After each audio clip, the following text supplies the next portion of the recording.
تقویٰ الہی کے بارے میں اس سے پہلے کسی خطبہ جمعہ میں عرض کیا تھا، بتایا تھا کہ تقویٰ کا کوئی تعویذ نہیں ہے، ایسا کوئی شربت نہیں ملتا کہ وہ پی لیا جائے اور انسان متقی بن جائے۔ تقویٰ ایک مسلسل جد و جہد کے نتیجے میں حاصل ہوتا ہے، اور دو محاذ کہہ لیں، دو جہاد کہہ لیں، ان پہ مسلسل یہ جہاد کرنا پڑتا ہے، تب جا کر انسان متقی بنتا ہے۔ ان دو جہاد میں ایک جہت وہ انسان کا فکری تگ و دو کرنا، جب تک انسان نظریاتی طور پر مومن نہ بن جائے، جب تک کہ انسان فکری طور پر مضبوط نہ ہو جائے، تب تک انسان متقی نہیں بن سکتا۔ لہٰذا ضروری ہے کہ انسان اپنی فکر کو اور اپنی معلومات کو، اپنی معرفت اور آگاہی کو زیادہ کرے تاکہ وہ متقی بن سکے۔ اور ہمارے پاس بدقسمتی سے کوئی ایسا پروگرام نہیں ہوتا کہ جو ہماری معرفت کو بڑھانے کا ذریعہ بن سکے۔ بچپن میں ماں نے کلمہ پڑھا دیا، محلے کے قاری صاحب نے کلمہ پڑھا دیا اور ہم مسلمان بن گئے۔ پھر اس کے بعد ساری عمر خدا حافظ،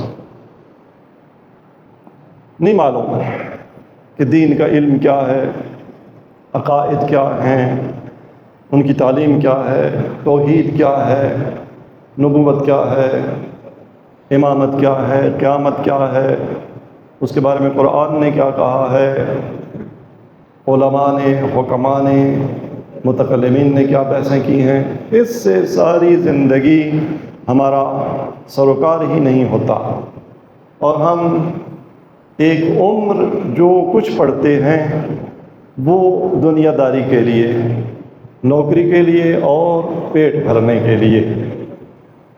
تو ایک ٹانگ جیسے کسی کی کاٹ دی جائے اور اس کے مقابلے میں وہ شخص جس کی دونوں ٹانگیں سالم ہوں، اور ہم اس ایک ٹانگ کٹے سے توقع رکھیں کہ وہ اسی طرح سے اتنا سفر طے کرے، اتنی منزلیں طے کرے جتنی دونوں ٹانگیں جس کی سالم ہیں وہ طے کر سکتا ہے، تو یہ غیر منطقی توقع ہوگی، نہیں ہو سکتا۔ اس کی ایک ٹانگ ہی نہیں ہے۔ جتنا بھی ایمان ہے اس کا دوسرا پہلو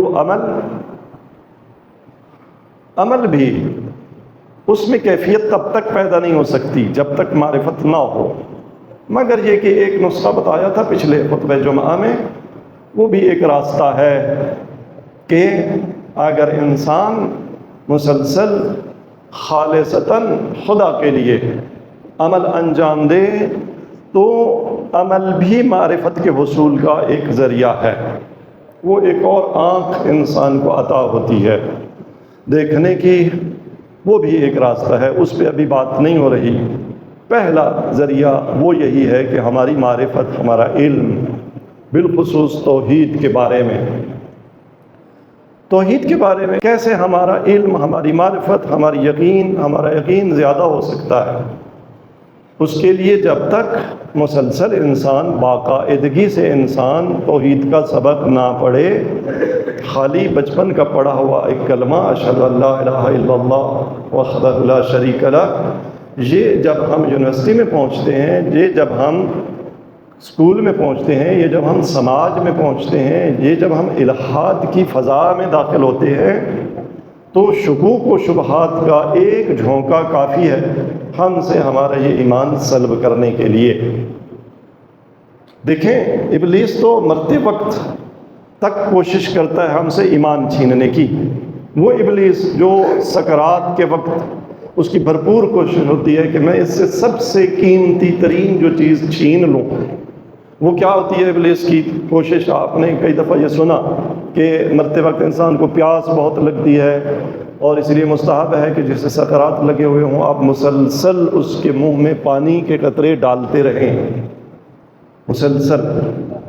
کیونکہ اگر اس شخص کو مسلسل اس کا منہ تر نہ ہو تو ابلیس کا حربہ کارگر ہو سکتا ہے. ابلیس پانی لے کر آ جاتا ہے، اور وہ اس وقت پیاس کی شدت کا احساس کچھ ایسا ہوتا ہے کہ انسان سب کچھ پانی کے ایک قطرے کے مقابلے میں دینے کے لیے تیار ہو جاتا ہے. اور ابلیس پہلا سودا یہ کرتا ہے کہ تم وہ جو اشہد ان لا الہ الا اللہ وحدہ لا شریک لہ کی گواہی ہے وہ مجھے دے دو، پانی پی لو، میں تجھے پانی پلاتا ہوں. تو کتنے بد نصیب جو ساری زندگی زبان سے لا الہ الا اللہ کہتے رہے، دم مرگ یہ کافر ہو کر مرتے ہیں. پانی کا وہ بھی ایک گھونٹ جو ابلیس پلاتا بھی نہیں ہے، اس کے بدلے میں توحید کی گواہی ہاتھ سے گنوا بیٹھتا ہے.